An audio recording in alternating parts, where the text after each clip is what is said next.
kalau bahasa Sri Bandung itu pandangan pertama sir bedenyut cinta bedebek gitu. Omar Ramzan TV. Assalamualaikum warahmatullahi wabarakatuh. Waalaikumsalam warahmatullahi wabarakatuh. Innal hamdalillahi nahmaduhu wa nasta'inuhu wa nastaghfiruh wa na'udzu billahi min syururi anfusina wa min sayyiati a'malina may yahdihillahu fala mudhillalah wa may yudhlil fala hadiyalah. Allahumma shalli wa sallim ala sayyidina Muhammad wa ala ali sayyidina Muhammad. Para pemirsa Omar Ramzan TV, kali ini saya akan berbicara ngobrol-ngobrol seputar Al-Quran dengan Al-Ustaz Umar Al-Hafiz. Amin, insyaallah. Insyaallah. Langsung saja, Ustaz, apa kabar? Alhamdulillah. Alhamdulillah. Ustaz, gimana kabar? Sehat. Alhamdulillah. Alhamdulillah.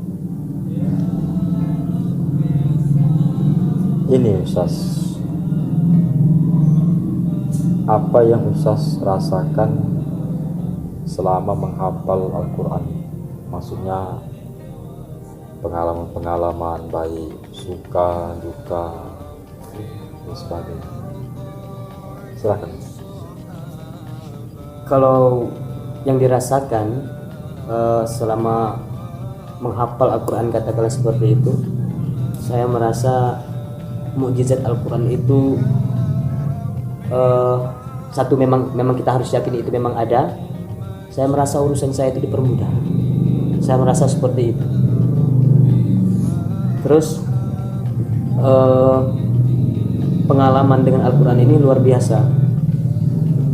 Semakin kita berusaha untuk membaca dan menghafal semampu kita, maka yang saya rasakan, walaupun jauh dari kata sempurna, karena kesempurnaan itu milik Allah Subhanahu wa taala, berpikir kita itu lebih cemerlang. Itu yang saya rasakan, pengalaman saya ketika pun menghafal Al-Quran. Kalau kesulitan yang Ustaz rasakan, menurut Ustaz yang paling besar ketika menghafal atau sesudah hafal ayat-ayat tersebut? Kalau saya pribadi rasanya di metode, Ustaz. Metode. Ya, itu kalau saya rasa kesulitannya di situ. Karena ada beberapa, bahkan banyak ayat yang sama. Sama dalam artian di ayat atas misalkan pengulangan itu. Pengulangan ayat itu ada yang sama. Kata-kata. Iya, kata-kata. Misalkan di ayat pertama wallahu alimun hakim gitu ya. Kemudian di bawah wa kanallahu aliman hakima, seperti itu kan. Maka itu salah satu hal yang sulit yang mesti dilatih terus-menerus kalau tidak ingin sulit. Caranya apa? Diulang-ulangi Pasti itu tiga kali, atau dipahami maknanya, atau apa trik-triknya terhadap ayat-ayat yang pengulangan tadi, yang berulang-ulang baik kata-kata atau huruf tadi? Ya, yang pasti saya pesankan juga tentunya teman-teman ya yang penghafal Al-Quran ya. Ini pesan saya pribadi untuk kita semua, bahwasanya kalau kita sudah ada niat bercita-cita ingin menjadi penghafal Al-Quran, maka kita siap dengan satu pekerjaan, yaitu murojaah sampai mati. Iya, mengulang-ulang sampai mati, karena ala bisa karena biasa. Itu coba jelaskan Ustaz, maksud mengulang-ulang sampai mati itu apa? Maksudnya kita mengulang-ulang kemudian mati oleh mengulang-ulang itu sampai mati, atau seperti apa? Ini sepertinya ambigu Ustaz, perlu diuraikan. Ambigu ya. Ngopi dulu Mengulang-ulang biar nggak ambigu, ngopi dulu gitu. Jadi mengulang-ulang sampai mati itu begini Ustaz. Kan orang ini kalau murajaah, dia ada waktu-waktu tertentu. Katakanlah seperti makan ya. Kalau makan itu kan ada istilah 3 hari sekali, pagi, siang, malam. Nah itu kan. Nah kalau kita mau menghafal Al-Quran itu dimanapun kita berada, kita mesti, kalau bahasa kita tuh mesti ngomong terus menerus. Contoh nih, kalau saya di Palembang tuh misalkan lagi bermotor, lagi naik kendaraan, terus ada lampu merah, kan lama itu sekitar 2 menit 3 menit nunggu lampu hijau kan, bahkan 5 menit. iya bahkan 5 menit.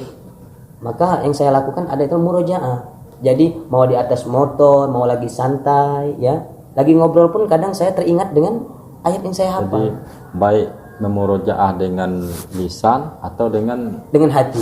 melalui mengingat. Baik dengan mushaf ataupun dengan tanpa mushaf. Tapi terganggu tak ketika ngobrol itu? Misalnya Pasti. kita ngobrol lah, Mm-mm. kita mengulang dalam hati. Ya. Jadi yang asiknya begini Ustaz.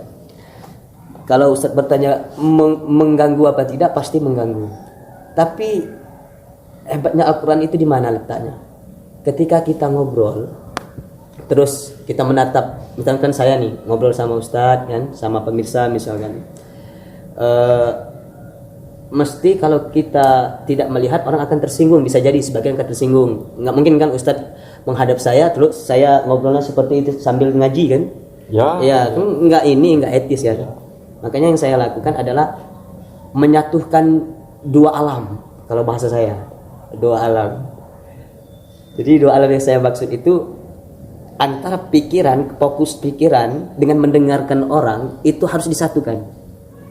Jadi makanya ketika orang ngomong sepertinya kita tidak mendengar, makanya pikiran kita seperti kosong. Saya itu kadang kosong Ustaz.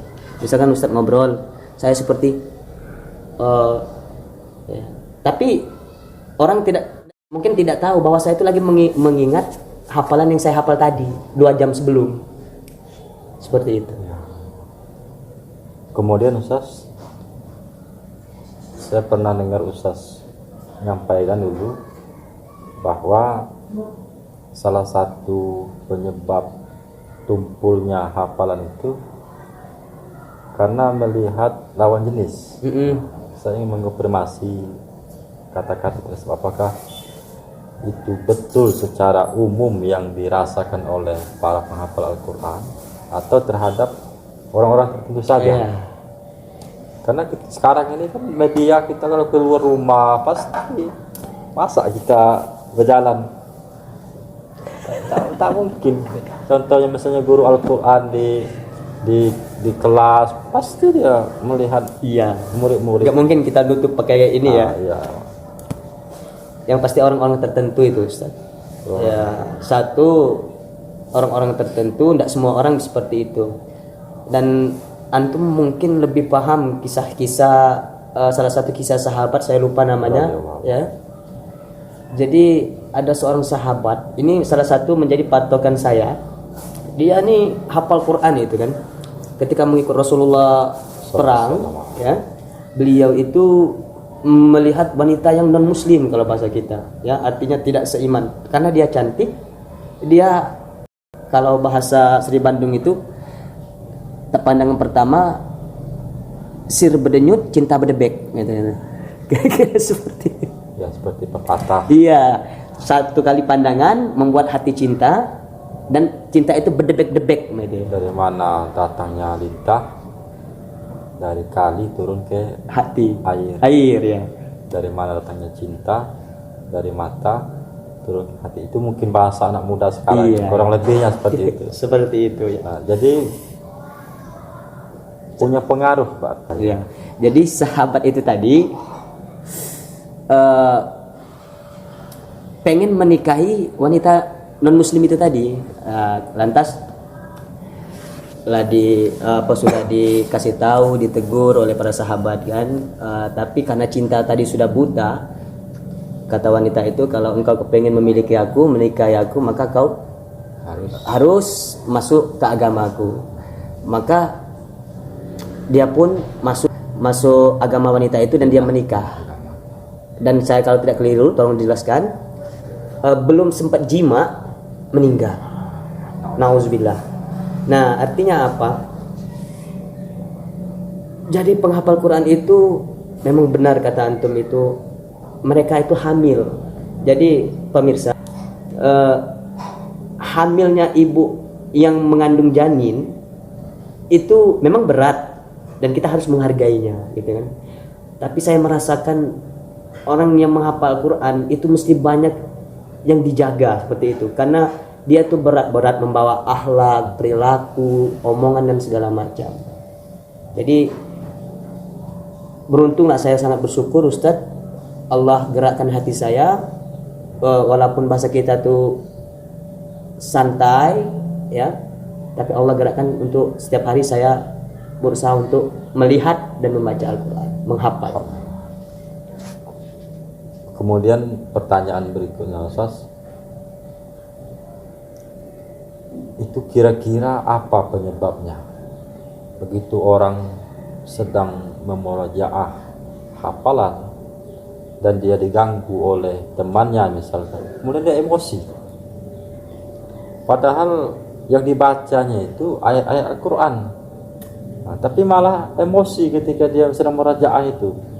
Nah, mungkin ini dialami oleh sebahagian para hamilul Quran yang kata Ustaz, tidak seluruhnya. Iya.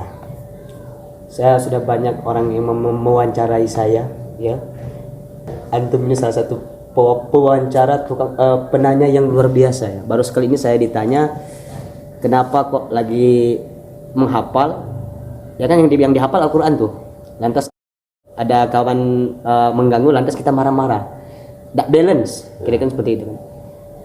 Itu butuh, kalau saya sih butuh pemikiran yang panjang untuk menjawab itu, karena itu perkara di sini. Tapi kalau zahirnya saya bisa menjawab, inilah mungkin sebagian kesalahan kita sahabat-sahabat ya, penghafal Quran. Kita hanya lihai di mulut, di lisan, tapi tidak menembus ke hati. Dan saya mengajak teman-teman, kita berusahalah ya, walaupun seayat dua ayat kita pahami, kita baca terjemahnya ya. Jangan sampai kita saudara-saudara para hafiz Quran, karena bagi saya tanpa memahami per ayat dari Al-Quran itu, maka yang lihai, kalau bahasa kita tuh yang pintar itu hanya mulut ya. Makanya kata kiai kita Gus Dur ya, akeh kang apal Quran hadisi seneng ngapire marang liyane kapire dewe nggak dikateke yen isi kotor ati akale, gitu kan? Jadi artinya tuh orang yang hanya menghafal ya, itu tanpa disentuh dengan hati hafalan itu, maka yang ada hanya berhayal, menceritakan hal-hal yang tidak bermanfaat ya. Termasuk saya pribadi masih, karena untuk melatih itu susah. Makanya lihai di mulut, tidak lihai di hati, penyebabnya kita kurang berakhlak ya. Kemudian kita kurang baik adabnya. Makanya mohon maaf Ustaz ya, banyak sebagian para penghafal Quran itu mereka, maaf ini bukan suatu yang aib, memang sudah kenyataan. Sebagian ya, sebagian ada sahabat-sahabat kita yang bermasalah lah seperti itu ya, oleh padahal dia penghafal Al-Quran. Oleh karena itu mari kita untuk menghafal Quran itu kita hayati, kita cermati, dan kita amalkan, berusaha. Terakhir mungkin Ustaz pertanyaannya, apa motivasi terbesar dalam menghafal Al-Quran ini? Kalau motivasi saya sendiri hanya satu ya, dua saya tambah dua. Yang pertama, berusaha untuk mencari, bukan berusaha ya, untuk mencari ridho Allah. Karena sesuatu itu walaupun kita berusaha semaksimal mungkin, kalau Allah tidak ridho, hampa jadinya. Yang kedua, saya kepengen Al-Quran itu menjadi syafaat. Dan saya pernah dengar hadis ya, bahwasanya orang yang hafal Quran itu dengan ridho Allah, dalam tanda kutip dengan ridho Allah Subhanahu wa taala, dia akan mampu, dia akan bisa dengan izin Allah mengajak saudara-saudaranya, beberapa orang atau keluarganya masuk surga.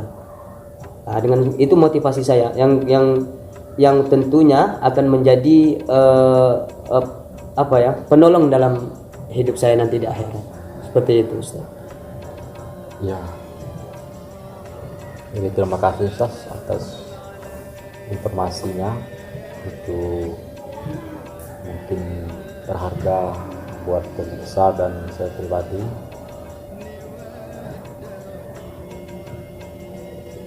Demikianlah para pemirsa Pemeranjang TV. Akhir kalam, assalamualaikum warahmatullahi wabarakatuh.